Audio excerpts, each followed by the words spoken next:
राधे राधे दोस्तों, हमारे YouTube channel the story hub में स्वागत है।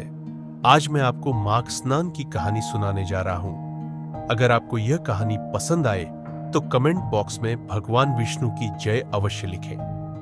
किसी गांव में एक साहूकार रहता था। वह साहूकार बहुत ही धनवान था। उसे किसी प्रकार की कोई कमी नहीं थी। उस साहूकार का भरा पूरा परिवार था। बेटी बेटे बहू नाती पोते सब थे। एक बार माघ का महीना आया तो साहूकार की सबसे छोटी बहू ने माघ स्नान का संकल्प लिया। स्नान करने के बाद बहू ने अपनी सास से कहा कि माँ जी, आप मेरी माघ स्नान की कहानी सुन लीजिए। सास ने कहा, बहू, मेरे पास अभी कहानी सुनने का समय नहीं है। मुझे पूजा करनी है, बच्चों को बाहर खिलाने ले जाना है। तुम किसी और को अपनी कहानी सुना दो। फिर छोटी बहू अपनी जेठानी के पास गई और कहानी सुनाने को कहा। तब जेठानी ने कहा कि छोटी, मेरे पास अभी कहानी सुनने का समय नहीं है।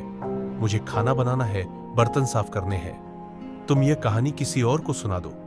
फिर छोटी बहू दूसरी जेठानी के पास गई। उनसे कहा, दीदी, मेरी कहानी सुन लो। लेकिन उसने भी कहानी सुनने से मना कर दिया और कहा, मुझे बच्चों को अभी दूध पिलाना है।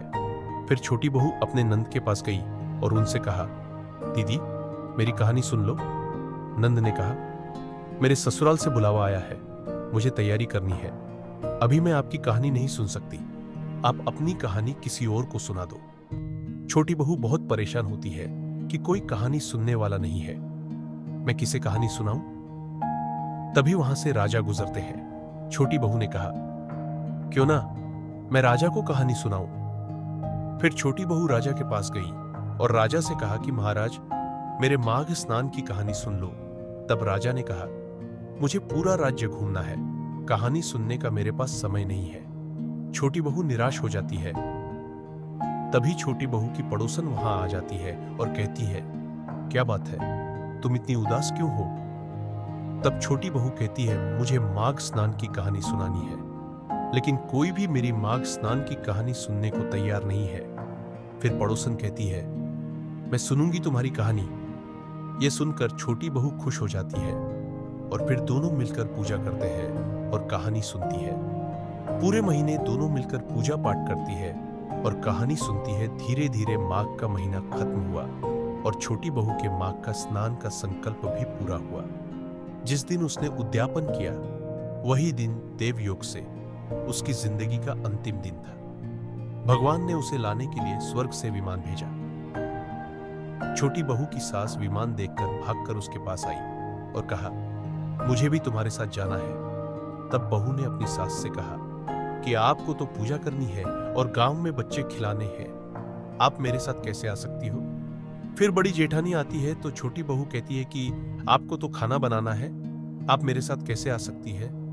फिर छोटी जेठानी आती है तो बहू कहती है, आपको तो बच्चे संभालते हैं, आप नहीं आ सकती मेरे साथ। फिर नंद आती है तो उससे भी छोटी बहू कहती है कि आपको तो ससुराल जाना है, उसकी तैयारी करो, तुम कैसे मेरे साथ आ सकती हो? फिर राजा जी आते हैं और कहते हैं, मैं चलूंगा तुम्हारे साथ। बहू ने कहा, नहीं महाराज, आप कैसे आ सकते हैं? आपको तो पूरा राज्य घूमना है। आखिर में बहू की पड़ोसन आती है और कहती है, मैं चलूंगी तुम्हारे साथ। तब बहू कहती है, हाँ, तुम चलो मेरे साथ, क्योंकि तुमने मेरे साथ पूरे माघ के महीने पूजा की है, कहानी सुनाई है। छोटी बहू और पड़ोसन विमान में बैठकर जाने लगी। तभी छोटी बहू को घमंड आने लगता है कि मैंने माघ के पूरे महीने स्नान किया और कहानी सुनाई, तभी मुझे स्वर्ग मिला। लेकिन मेरी पड़ोसन ने तो सिर्फ कहानी सुनी है, इतना नहीं किया, फिर भी मेरी वजह से इसे स्वर्ग मिल रहा है। बहू ये सोच ही रही थी कि अचानक भगवान ने उसे विमान से नीचे फेंक दिया। तब बहू ने भगवान से पूछा, हे भगवान, आपने ऐसा क्यों किया? मुझसे क्या भूल हो गई?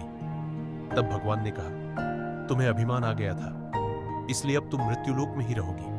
अब तुम माघ आने पर 3 साल तक माघ स्नान करोगी और कहानी सुनाओगी, तभी तुम्हें स्वर्ग की प्राप्ति होगी। भगवान जी पड़ोसन को स्वर्ग ले गए, क्योंकि पड़ोसन ने बिना किसी स्वार्थ की कहानी सुनी थी।